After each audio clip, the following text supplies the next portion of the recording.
નમસ્કાર દર્શક મિત્રો, હું જપન શાહ, કાનમ એક્સપ્રેસ ન્યૂઝમાં આપનું સ્વાગત છે।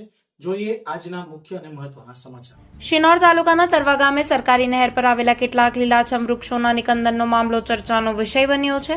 સ્થાનિકોમાં એવી ચર્ચા છે કે સાગલી અને તરવા ગામના બે લાકડાના વેપારીઓ દ્વારા સરકારી નહેર પર આવેલા લીમડા સહિતના વૃક્ષોનું નિકંદન કરવામાં આવ્યું છે। ત્યારે વૃક્ષો કાપવા માટે જરૂરી મંજૂરી લેવામાં આવી હતી કે નહીં અને સમગ્ર પ્રક્રિયા નિયમો મુજબ હાથ ધરવામાં આવી હતી કે કેમ તે અંગે જવાબદાર તંત્ર દ્વારા નિષ્પક્ષ તપાસ કરવામાં આવે તેવી લોકમાંગ ઉઠી છે। શિનોર તાલુકાના ટિમ્બરવાથી બાણજ જવાના માર્ગ પર આવેલી નર્મદા કેનાલના નાળાથી તરવા જવાના રોડ પર તરવા ગામની સરકારી નહેર આવેલી છે। આ નહેર પર વર્ષોથી ઉભેલા લીલાછમ અને ઘટાદાર લીમડાના વૃક્ષોનું તાજેતરમાં નિકંદન કરવામાં આવ્યું હોવાનું જાણવા મળ્યું છે।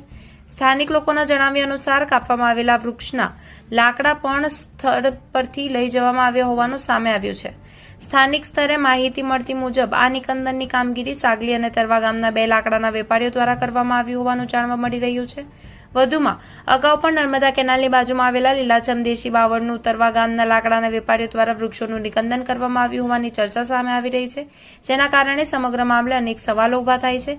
ત્યારે નિકંદન કરાયેલા વૃક્ષો ખરેખર સરકારી નહેર કે કોઈ ખેડૂતની જમીન પર આવેલા હતા, તેમજ વૃક્ષો કાપવા માટે સંબંધિત તંત્રની મંજૂરી લેવામાં આવી હતી કે નહીં તે પ્રશ્ન છે। આ સમગ્ર મામલે અનેક પ્રશ્નો ચર્ચાનો વિષય બન્યા છે।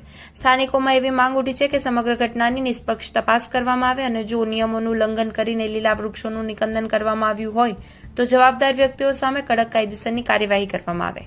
હાલ સમગ્ર મામલો ચર્ચાનો વિષય બન્યો છે અને લોકો જવાબદાર તંત્ર અને તરવા ગ્રામ પંચાયતના સત્તાધીશો પાસેથી પારદર્શક તપાસ તેમજ યોગ્ય કાર્યવાહીની અપેક્ષા રાખી રહ્યા છે।